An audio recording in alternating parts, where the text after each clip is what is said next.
see residents that got access to home ownership. There was need for more community space. There was need for more rent geared to income units. So my hope for phases 4 and 5 was to take the feedback from the community over the first 3 phases of the redevelopment of Regent Park and apply those lessons learned to phases 4 and 5. So obviously, as this process started, you wanted to be a part of that. How did it go for you? Did you feel as though that you were a part of the process as this moved along? Well, I felt like many residents that the pandemic was an excuse to have this public consultations online, but we pushed for in-person consultations because we realized that many residents of Regent Park could not participate meaningfully through online consultations, and we've been making that request for over a year. And what's also disappointing is, when residents provide feedback, it's important to respond that feedback is going to be incorporated in ways that could be articulated in the application.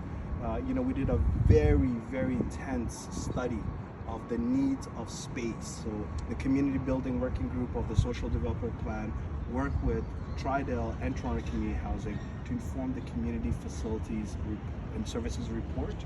And there was so much need that was identified that wasn't addressed in the recommendation that was put forward to council for approval. So it's got the approval. What is it about this plan that you don't like? What I don't like about this approval is that it ignores the fact that Regent Park is a social housing community. There was no commitment to rent geared to income units, RGI units. We're in the midst of a housing crisis, but we also had some horrible news when it comes to refugees who are sleeping on the streets in the rain, in extreme conditions. These are folks that need RGI, rent geared to income units. So there was no additional RGI units.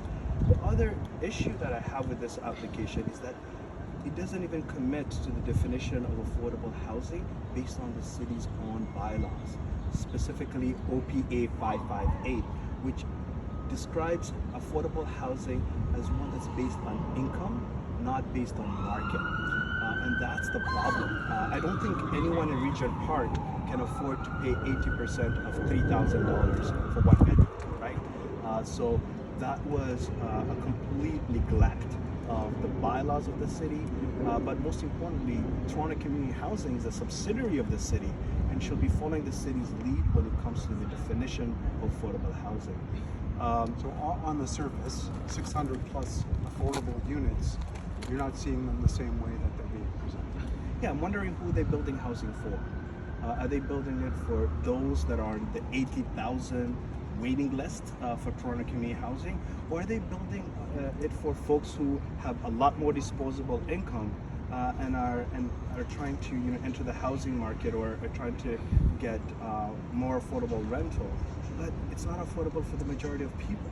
It's we have to understand that we cannot solve the housing crisis without the interventions we make today.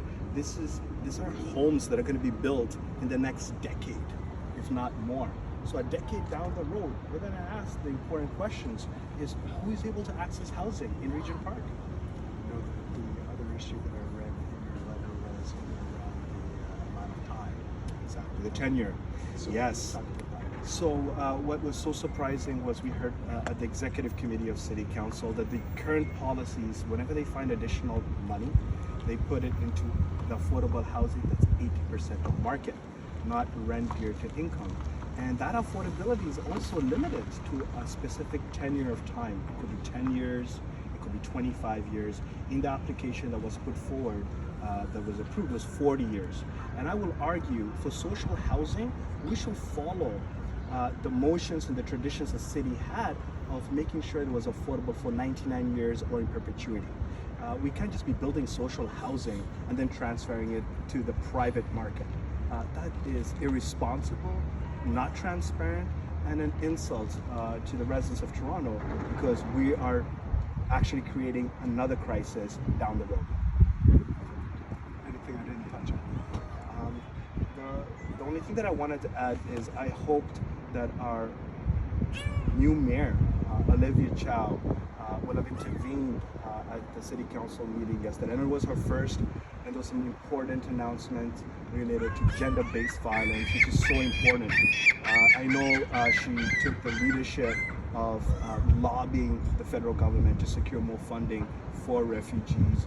But what I want to remind our mayor is that all those refugees, all the folks that actually desperately need housing, folks who are on social assistance, folks who are trying to live in the city, need more rent-geared income units.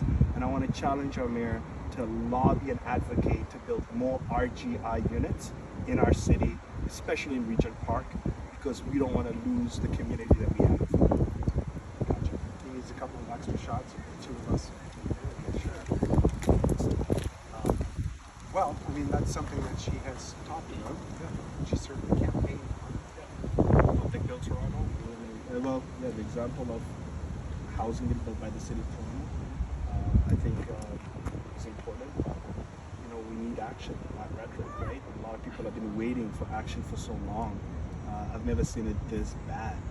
You know, folks sleeping, you know, at our parks, on the streets, and these are my neighbors, right? And we've actually had some folks share their homes, share their basement if they have one, share an extra room they have one, and you know, it's really shocking that communities have to take action when the government fails to act, and we're hoping they're going to be responsible enough to do their job. The existing buildings that have units here in the neighborhoods, what are the lease time periods for that? Oh man, that's a good question. Justin. I think around here, well, the issues when it comes to affordability. Daniels Corp, yeah. So phases 1 to 3, actually Daniels got a sweet deal. They got a 25-year tenure for affordability, which expires in 10 years. So we're now dealing with that crisis. Sure. Now, 2034, right? We'll see what happens. So just in time for these ones to finish. Exactly. We're dealing with these ones. Oh, man. Exactly. Exactly. All right. Thanks, guys. Thank you. Appreciate you doing this. Appreciate it.